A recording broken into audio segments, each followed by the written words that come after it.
Different types of stone going in the backyard. We've got the prefabricated stack stone on the back wall here. Now, a real obvious but simple tip, start at the bottom and work your way up to the top, because if you start at the top, it's just going to fall back down. Now, down here, we've got the sawn sandstone with a nice straight edge on it. If you'd like to get that look at home, you can either get it by using a grinder or a brick saw. Now, they're both extremely dangerous. If you're not feeling too confident and you want to cut all the excitement out of it, get yourself a lumpy and a bolster.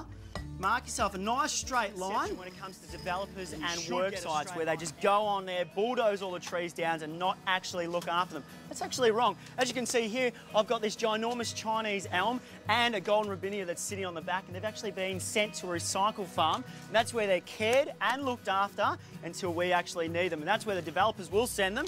We buy them off them, put them in as our feature trees, and they're going to look absolutely fantastic.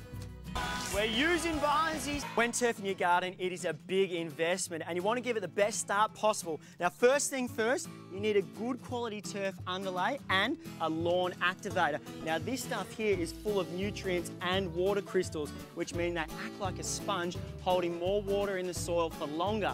Now, this bucket here will do about 100 square metres. That means you'll have a healthier lawn for longer and you won't have to water as much. Anything that does that has to be a good thing.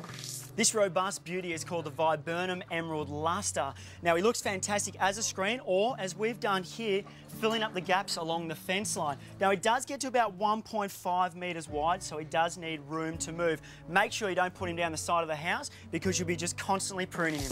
When planting a low maintenance yard, this little firecracker is called the crepe myrtle. Now, it's been said that it is one of the world's best flowering trees, and just by looking at it, I would have to agree with that.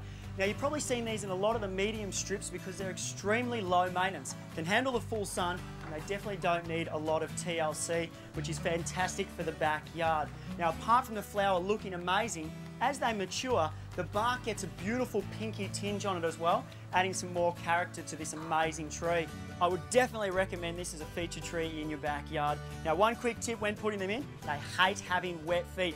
Fingers crossed. If you're thinking about planting a hedge or a screen and you'd just like to try something a little bit different as opposed to a morea or a lily-pilly, why not try some bamboo? Now, this one's called Bambusa. Gets to about 4 metres high and it's the clumping form, so it's non-invasive. If you think 4 metres is a little bit big for your backyard, chop the tops off, it'll do just fine. Now, it can handle part shade to full sun and it works as a great screen cutting out this ugly bin. Beautiful healthy fruit, Joel. Well, funny you should say that, because as you know that we had to get rid of the other citrus tree that was out the back. Yeah, snowed, rest in peace.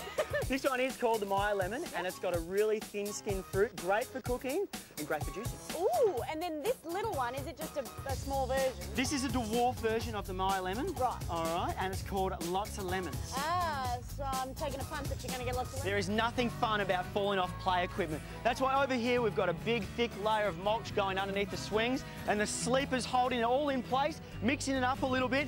Underneath the rock climbing wall, we've got a beautiful red brick edging, holding the sand in place, hopefully preventing any serious injuries.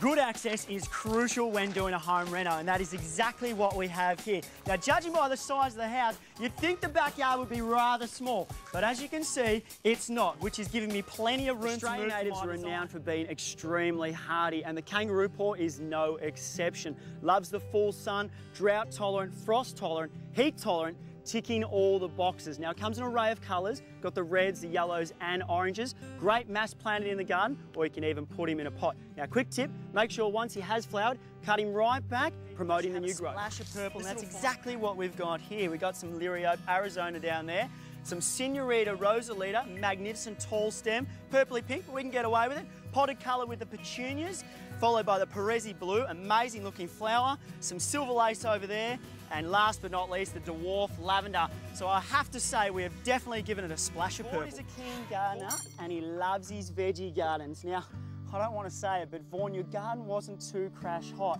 Veggies, they had a few tyres, it looked a little bit bitty, but that's why we bought in these reinforcement prefab cedar planter boxes to make everything all right. They look amazing, and they're super easy to put together. Before you know it, you're going to have amazing veggies in there.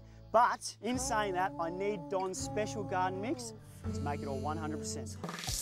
Our informal country style garden is looking amazing. Now, we've broken it up into 3 levels. We've got the relaxation area up here on the sandstone flagging. Hopefully the family can come out and relax. Get a little bit of afternoon sun. Not that we've seen it. Down this way, we've got the kiddies' domain on the extremely hardy lawn. Perfect for a little bit of backyard cricket in the summer, soccer in the winter. It's going to be awesome. Got the trampoline over there. Looks great. Last but not least, we've got Vaughan's Organic Food Shop, which looks absolutely amazing, including a couple of chickens over there. Hopefully giving him a bit of inspiration for his new kitchen. If you'd like to try something different in your backyard, why not try a paved radial? Now, I've actually prepared one earlier over here. We're using recycled bricks, saving us money and creating that rustic look. Peg in the middle to create your circle. And then the best tip of all that I can give you, make sure that your outer layer is a perfect circle and work your way in so you don't end up with a triangle in the middle. We've got rid of the asbestos-ridden fence deck area, and there isn't a more kid-friendly plant than the Dianella. Now, this variety is called the Casa Blue, and it's extremely hardy, which means it can take a little bit of was Clutter City. They pretty much had everything bar the kitchen sink. So we got everything, put it into storage just so we can free this whole area up. Now, our great friends from Bottle have supplied these pavers called Promenade. We've lifted the arbor, and we're going to finish it off by putting a Lysart Colorbond roof on top. When we're done, there's going to be a mega kitchen over there, a dining area here for the Gorsey family to kick back, relax and enjoy. Iron tubs for water tanks. But in this case, we're going to use them as veggie gardens. Now, they're supplied by Tankworks and they've got no bottom on them, so they're great for drainage. They're really easy to install, and the best thing of all, they're a good height, so they're not going to hurt your back. Because this place is built on a slope, drainage is critical. Now, if this puppy fills up, the Bartrams are soon going to be living in their very own aquarium. We've got two easements that run down the far side, drawing all the water from the house, taking it down to a far pit, keeping their house nice and dry. We do a lot of great things here on Domestic Blitz, but we always receive a lot of emails in regards to ripping out the clothesline. Go figure. Rest assured, we always put one in a non-conspicuous spot. Let's face it, who wants to have a clothesline as a feature? Not I. The guys from Barassi have installed a pool fence. If you're thinking about doing it and you can't afford glass, make sure you choose black. It's almost transparent and it'll blend in with your background. Just to prove it, here's a black one and there's a white one that I've taped up. See the difference? You got a lot on today, champion. I do have a lot on today, but the best thing is coming in the morning and seeing all these big toys going hard at it and knowing that my plan is coming together.